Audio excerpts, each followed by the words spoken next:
हस्तिनापुर भारतवर्ष का रत्न पवित्र गंगा के किनारे गौरव से खड़ा था।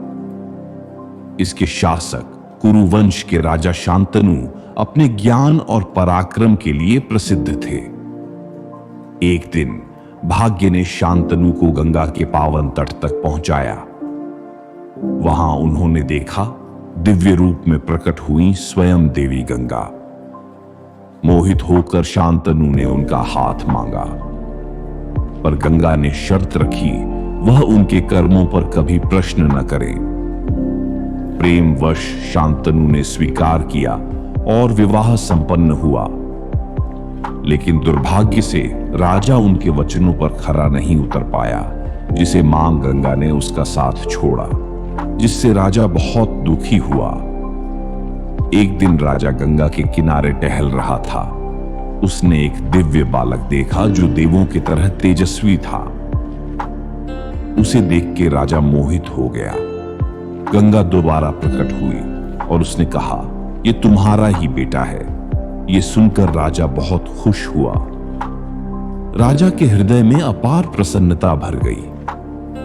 देवव्रत ने वेद शास्त्र और धर्म की शिक्षा शीघ्रता से प्राप्त की। उनकी शस्त्र विद्या की शिक्षा भी आरंभ हुई।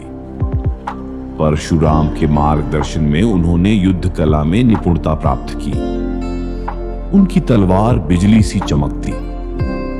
घोड़े पर सवार होकर वे पवन वेग से दौड़ते।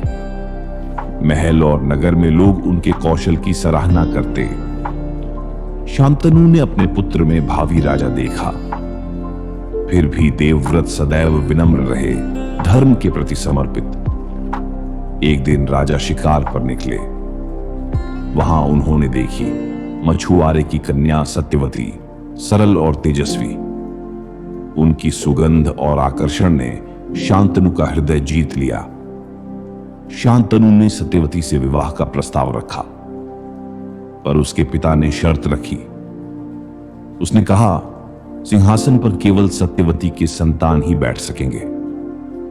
प्रेम और धर्म के बीच फंसे राजा मौन लौट आए। राजा का दुख दिन ब दिन बढ़ता गया। देवव्रत ने पिता के हृदय का दुख देखा। दरबार में सब राजा के दुख की चर्चा करने लगे। देवव्रत ने बुजुर्गों से सच्चाई पूछी। उन्होंने सत्यवती के पिता की शर्त जानी।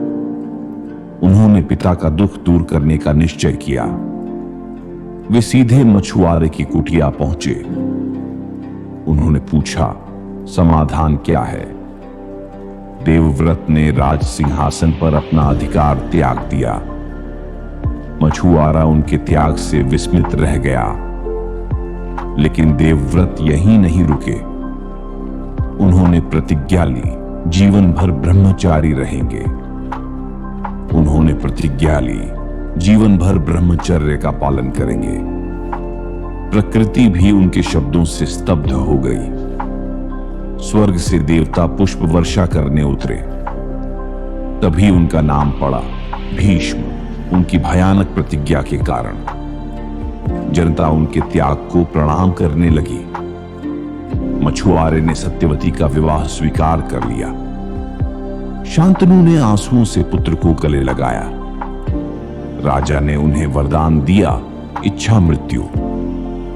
देवताओं ने भी इस वरदान पर प्रसन्नता जताई। अब देवव्रत केवल राजकुमार नहीं, बिल्कुल भीष्म थे। वह भविष्य में हस्तिनापुर के आधार स्तंभ बनेंगे। जनता उन्हें रक्षक मानने लगी। उन्होंने प्रतिज्ञा की, जीवन भर राज्य की रक्षा करेंगे। भीष्म बने कुरुवंश के अमर संरक्षक। और इस प्रकार देवव्रत, शांतनु और गंगा के पुत्र सदैव भीष्म कहलाए, त्याग और धर्म का अमर प्रतीक।